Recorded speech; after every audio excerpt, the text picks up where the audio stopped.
Hi everybody, my name is Jimmy Carroll. I'm the Vice President of Operations at Tech B2B Marketing.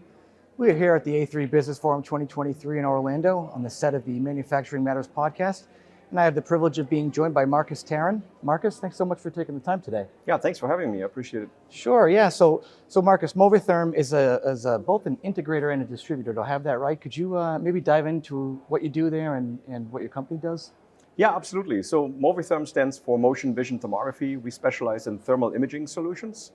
And as you mentioned, we're kind of a hybrid company that we're a systems integrator, solutions provider, and distributor. And we provide, as the name says, thermal imaging solutions. Mm-hmm.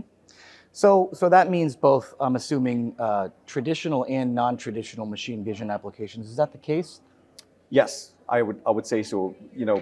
For the listeners that are familiar with the traditional machine vision world, I think we do certainly things that are typically outside of the realm of traditional machine vision. So let's talk a little bit maybe about some of the fun applications that are beyond the factory floor, and then maybe some of the more traditional machine vision applications where you see a lot of installations. Sure, yeah. The funnest one that comes to mind is we were actually hired by actor and singer Jared Leto to do their basically, it started out as a do our music video all in thermal in complete darkness. And then we're like, that sounds like fun, let's do this. And in the middle of doing this whole thing, they were like, well, why don't we do this live at the Video Music Award show? And we're like, well, these cameras are not really intended to be like, live sort of, equipment, because they have to be tethered to a laptop and you have to do adjustments on a software and all those kind of things. They're more like scientific measurement instruments. Mm-hmm. But he convinced us, to say it slightly, to do this anyway, to pull this off. And we did this, and we went, it took us about 3.5 weeks to get there. We programmed custom software to make us, be able to adjust the camera settings on the fly, based on a cue from the director and everything else. And we did this. So we actually broadcasted to I think 12 million people live. Wow. and actually did their single walk on water. And you can see this on YouTube. It's still up there. That's very cool. So that to me is prime example of something when if you're at a holiday or a dinner party or something and somebody asks you what you do, you can share that example because, while it's obviously very useful, applications involving, let's say, defect inspection are maybe a little less interesting to the average person. So that is very cool. Now on that note though, things like defect inspection in traditional machine vision, there's a lot of applications for thermal there, is that right? Yeah, every time if you think about it, heat is omnipresent, right? It's either something that is desirable, if you're heating something up, for instance, like plastic inspection, if you want to seal the plastic foil to a plastic container or something like this, it's typically done with heat. Could be done with ultrasound, but for the most part, it's done with heat. So the question there then always becomes, well, did we put enough heat in? Did we not put enough pressure in? How do we know that the seal is really tight, right? So that the container doesn't have any leakages. That's especially true for like sterile packaging and medical, pharmaceutical type of applications. But even food, nobody wants to have, a messy container leaking, on the way home from the grocery store or something like that. So those are kind of applications that we solve with thermal imaging in the automation world. Sure. Now, so both in the industry and beyond, people are familiar with thermal imaging cameras, but I'm not sure if there are as many well-defined applications of thermal imaging as there should be. So what's that say about the industry knowledge of thermal imaging, and where do you see that? Do you think that there's a lot more unexplored applications for the technology? And Definitely, yeah. I always pride myself and my team with we kind of invented the automated thermal imaging world, because back in the days, we started about 23 years ago, and there wasn't really anything there. I mean, it was unheard of to even write software for a thermal camera. It came with the prepackaged software from the manufacturer. So we were actually approached by FLIR, one of the largest thermal camera manufacturers, and said, hey, can you automate this process for us? Our customer wants to take automated measurements, right? So that's how we kind of got started in the industry. Sure. So, one, I guess, well-defined application is non-destructive testing, and that must be a really common one for you. What are some of the things that people are using using thermal cameras for in non-destructive testing that you see a lot of lately?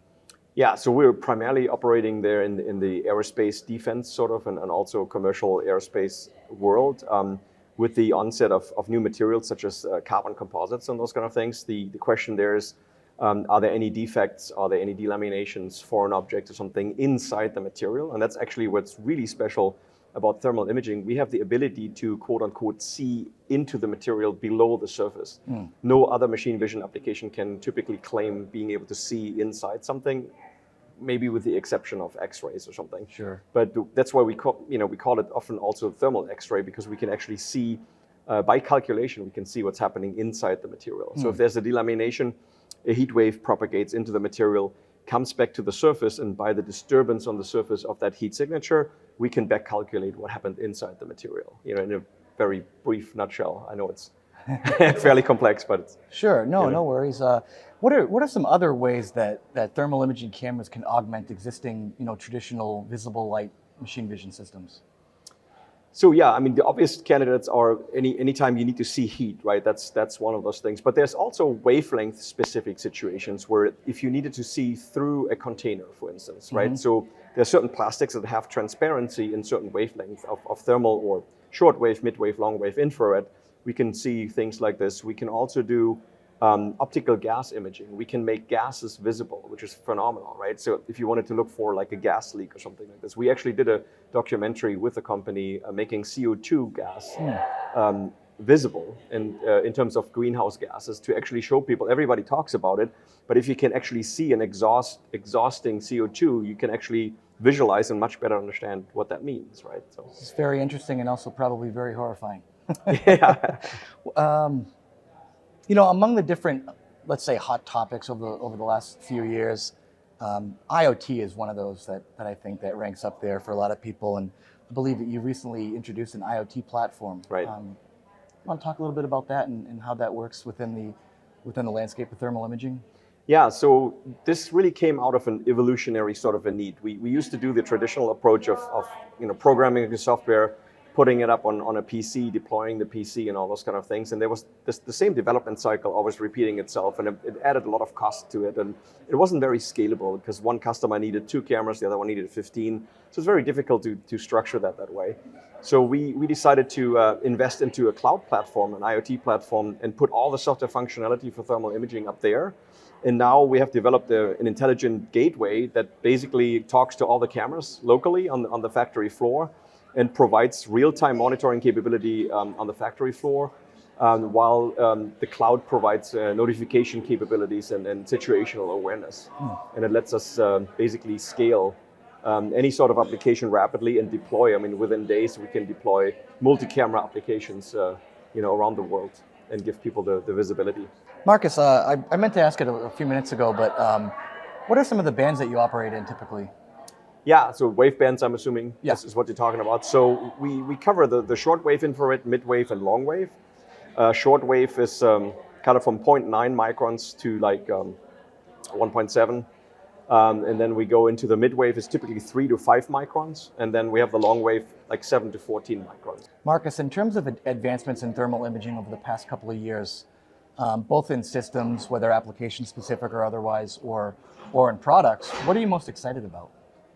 Yeah, so as I mentioned before, the IoT really has been a game changer for us because we can now deploy so quickly and scale without passing on any sort of engineering cost or hardware cost to the customer. They basically are just on the hook for paying for the sensors, aka the cameras, in that sense, and that provides a lot of value to them. And there's no life cycle management of the solution and those kind of things on it. And then we are in certain vertical market solutions that we have identified and produced solutions for, such as package inspection and bottle cap inspection. And on the bottle cap inspection, that little silver foil that you have to peel off on the bottle.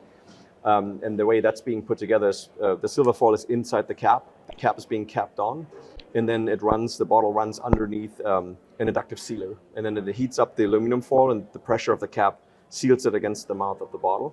And then the question is, okay, has it sealed or not? So people have to typically, unscrew it again and look at it, and is it sealed? Because you can't see through the cap.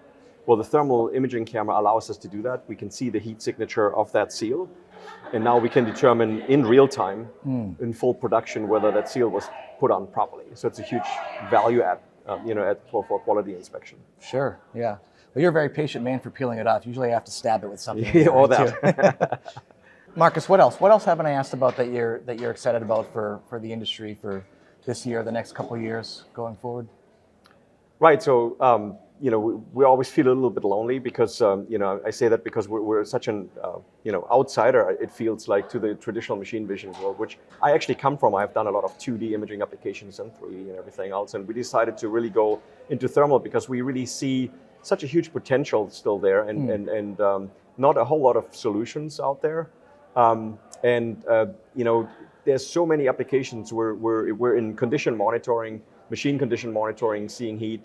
We're in process monitoring applications and bringing more and more of that into our cloud platform and really making it accessible to a lot of folks out there. That's really what we're trying to do. That's great. I like that. Markus, last thing I want to mention is I believe you launched a podcast recently, the Thermal Review. Do you want to mention that?